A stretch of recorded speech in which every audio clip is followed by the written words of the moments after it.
কিন্তু আজিকালি ল'ৰা ছোৱালী যদি টেবুলত পঢ়িব বহে টেবুলৰ আগত এইবিলাক লিখি লাভ নাই এটাই বস্তু লিখিব লাগিব চৰকাৰী চাকৰি যাৰ ভাল ছোৱালী তাৰ এতিয়া কিছুমান ল'ৰা চৰকাৰক দুখ দিব বোলে চৰকাৰে চাকৰি দিয়া পৰা নাই আমি সেইকাৰণে বিয়া পাতিব পৰা নাই আৰে চৰকাৰে চাকৰি পোষ্ট খোলা দিব 6,000 তহঁতে এপ্লাই কৰবি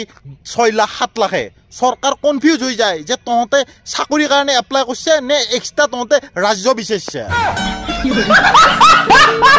Welcome back to my YouTube channel guys. আজি আকৌ নতুন ভিডিও এটা আপোনালোকৰ মাজত আহিলো আপোনালোকৰ মৰমে মোক বাৰে বাৰে টানি আনে মোৰ মানে কি কম আপোনালোকে ইমান মৰম কৰে মই আপোনালোকৰ মৰমৰ কাৰণে বাকি সব কাম বন বাদ দি আপোনালোকৰ লগতে লাগি থাকো মই ফাৰ্মে যাওঁ ক'ব লগা কথা নাই আপোনালোক হেপি থাকিলে হ'ল আপোনালোকে হাঁহি থাকিলে হ'ল বাকি মই ভাত খাব নাপালোই না ক'ব লগা কথা নাই কাম বন সব বাদ দিছো আপোনালোকৰ লগতে লাগি থাকিম अभी मजा आएगा ना भिड़ो আৰু গাইস স্বাধীনতা দিৱসৰ ওপৰত যিকিটা ৰিল বনাইছিলো সেইকিটা জুই লাগি গিছি তা মানে এনেকুৱা ভাইৰেল হৈছে ভিডিও কিটা ইমান হেপি পাইছো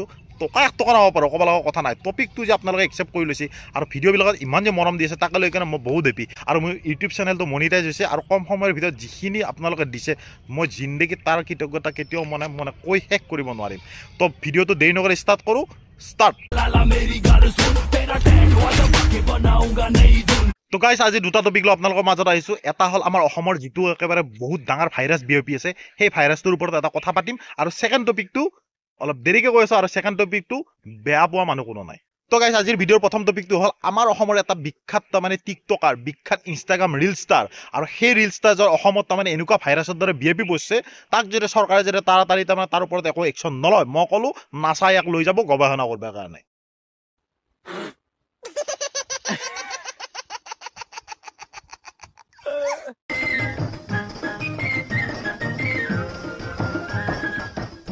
बनूं उड़ती फिरूं मस्त गगन में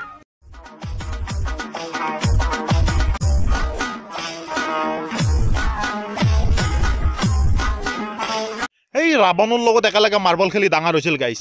ৰাৱণ কোৰ পাই যায় কি পালা কিন্তু সি ইটাও হে সৰু চৰিৰ দৰে হে নাচি নাচি ঘূৰি থাকাতে আছে গাইস এই মানুহজনৰ আধাৰ কাৰ্ড আৰু পেন কাৰ্ড খান ভালকে চৰকাৰে চেক কৰিব লাগে কাৰণ এই মানুহটো কেতিয়া মতা হৈ ঘূৰে সমাজত কেতিয়া মাইকী হৈ ঘূৰে ঠিক নাই কেতিয়াবা পেন চাৰ্ট কেতিয়াবা মেক্সি পিন্ধি ঘূৰে কাৰণ চেক কৰাৰ কথা আছে মেইন কথাটো হল যে অৰুণোদয় আঁচনি মাইকী বিলাকে পায় আৰু এই মানুহটো যদি কিবা কাৰণ মেক্সি পিন্ধি কেনে যদি ক'ৰবাত যদি সেই এপ্লাই কৰে তেতিয়াহ'লে এই ভাল হিতাধিকাৰীৰ যোনে পাব লাগে সি নাপাই কেনে ই গোটা অৰুণোদয় সপা লৈ থাকিব সেইকাৰণে চৰকাৰে ইয়াৰ আধাৰ কাৰ্ড চেক কৰিব লাগে আৰু ভাই এটা কথা কওঁ আমাৰ অসমত এনে বহুত প্ৰব্লেম বহুত সমস্যা সেইকাৰণে এই মানুহসোপাক এই উল্টা পুল্টা ড্ৰেছ পিন্ধি পেলাই কনফিউজ নকৰবি একদিন আপা হ একদিন মাইকী একদিন মাইকী হ ক্লিয়াৰ কৰবি চা ককা চা যদি পইচা পাতি না আমাক কওঁ এতিয়া ককাৰ তীৰ্থ ভ্ৰমণ কৰাৰ টাইম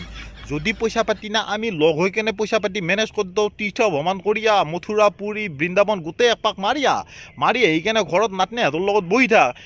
এতিয়া আৰু এইগিলা বয়স নাই আৰু ককা আৰু আজিৰ ভিডিঅ'ৰ ছেকেণ্ড টপিকটো হৈছে বিয়া যে আমাৰ সমাজৰ এটাই কুৱেশ্যন আমাৰ সমাজৰ এটাই সমস্যা আমাৰ সমাজৰ এটাই প্ৰব্লেম এইটো হ'ল বিয়া যে তই বিয়াকে পাতা নাই তো ল'ৰা হওক তো ছোৱালী হওক তই যদি 25 বছৰ বয়সৰ ওপৰত গেছে তেতিয়াহ'লে তই বিয়া এখনত যাব নোৱাৰা তোৰ এটাই কুৱেশ্যন যে তই বিয়াকে পাতা নাই তই ঘৰৰ ফেমিলিও কেইজনৰ তাত তই থাকিব নোৱাৰা পেহা পেহী দাদা দাদী চবে এটাই কুৱেশ্যন যে তই বিয়াকে পাতা নাই সমাজৰ মেইন সমস্যা ইটো ফেমিলিৰ মেইন সমস্যা ইটোৱে ইটো যদি সমাধান হয় মই ক'লো অসম আমেৰিকাতকৈ আগত যাব ইহঁতৰ মতে তই যদি কোনোবা লগ বন্ধুৰ বিয়া খাবা গেলি যাওয়াৰ লগে তাতে কোনোবা ডাঙৰ মানুহ এটা দেখা পাব পাৱাৰ লগে তোক এটাই কথা ক'ব বেলেগৰ বিয়া কিমান খাই থাকা আৰু নিজৰ খানো পাত তাৰপিছত তই যদি ফেমিলি কাৰোবাৰ বিয়া খাবা যাওয়াৰ লগে তোৰ ফেমিলিৰ কোনোবা নহয় কোনোবা তাতে ভাত খোৱাৰ টাইমত থাকব ওচৰত থকাৰ লগে সি বঢ়িয়াকে ক'ব বোলে বাবু এই বেলেগৰ বিয়া আৰু বহুত খালি আৰু আহাবাত তোৰ খান পাতবা লাগব আৰু আবে তোৰ এক প্লেট মাংসৰ শকৰ কাৰণে মই 4 লাখ টকা দি বিয়াখন পাতো তোৰ যদি মাংস খাবাৰ ইমানেই ইচ্ছা আছে তই মোক ডাইৰেক্ট কলি হ'ল মই তো হোটেল খুৱাই লৈ আহো নহয় তইতো বিয়াৰ 20 দিনৰ পৰা আৰু মোৰ খবৰো নলয় ঘেণ্টাও তই সিদিনাখনে সেই প্লেট মাংসৰ কাৰণে তই মোক বিয়া পাতাৰ কথা কৈ আছা এটা ছোৱালী যদি 25 বছৰ বয়সৰ ওপৰত হ'ল তাই কিয় বিয়া পাতা নাই তাই বিয়া কিয় পাতিব পৰা নাই তাই যে নিজে ইচ্ছামতে বিয়া পাতা নাই সেইটো কোনো নাভাবে এটাই কুৱেশ্যন যে তাই বিয়া কিয় হ'ব পৰা নাই তাৰ কিবা গণ্ডগোল আছে নহ'লে তাই ক'ৰবাত কোনোবা আপা চাপা চাই থৈ দিছি ফিক্স কৰি থৈ দিছি চব গুণগুণি আৰম্ভই তাৰমানে আমি সৰু থাকোঁতে যেতিয়া পঢ়িছিলোঁ আমি পঢ়া টেবুলৰ আগত বৰ্ডত আমি টাইম টেবুল লিখিছিলোঁ যে কোনদিনা কি পঢ়িম আৰু পৰীক্ষাত আমি কিমান পাৰ্চেণ্ট ল'ব লাগিব কিমান নম্বৰ ল'ব লাগিব সেইবিলাক গোটেইবিলাক লিখি থৈ দিছিলোঁ কিন্তু আজিকালি ল'ৰা ছোৱালী যদি টেবুলত পঢ়িব বহে টেবুলৰ আগত এইবিলাক লিখি লাভ নাই এটাই বস্তু লিখিব লাগিব চৰকাৰী চাকৰি যাৰ ভাল ছোৱালী তাৰ কাৰণ ছোৱালীৰ কথা মই নকওঁ ল'ৰা যদি হয় চৰকাৰী চাকৰি যদি নাই তোৰ তই বিয়া পাতিবৰ কাৰণে বহুত কষ্ট কৰিব লাগিব এতিয়া কিছুমান ল'ৰা চৰকাৰক দুখ দিব বোলে চৰকাৰে চাকৰি দিয়া পৰা নাই আমি সেইকাৰণে বিয়া পাতিব পৰা নাই আৰে চৰকাৰে চাকৰি পোষ্ট খোলা দিব 6,000 তহঁতে এপ্লাই কৰিবি 6 লাখ 7 লাখে চৰকাৰ কনফিউজ হৈ যায় যে তহঁতে চাকৰিৰ কাৰণে এপ্লাই কৰিছে নে এক্সট্ৰা তহঁতে ৰাজ্য বিচাৰিছে এটা চিধা কথা কৈ দিওঁ শুন যোনে যোনে আমাৰ দৰে ল'ৰা ছোৱালীক বিয়াৰ কাৰণে ফৰ্চ কৰি থকা আৰু বিয়া সবাহত গেলিয়ে তহঁতে যি কুৱেশ্যন কৰি থকা যে তহঁতে বিয়া গাব তাৰা বিয়া পাত আজিৰ পৰা যদি এইকেইটা কুৱেশ্যন কৰা তুম লোক 10 বাপ কা याद रखना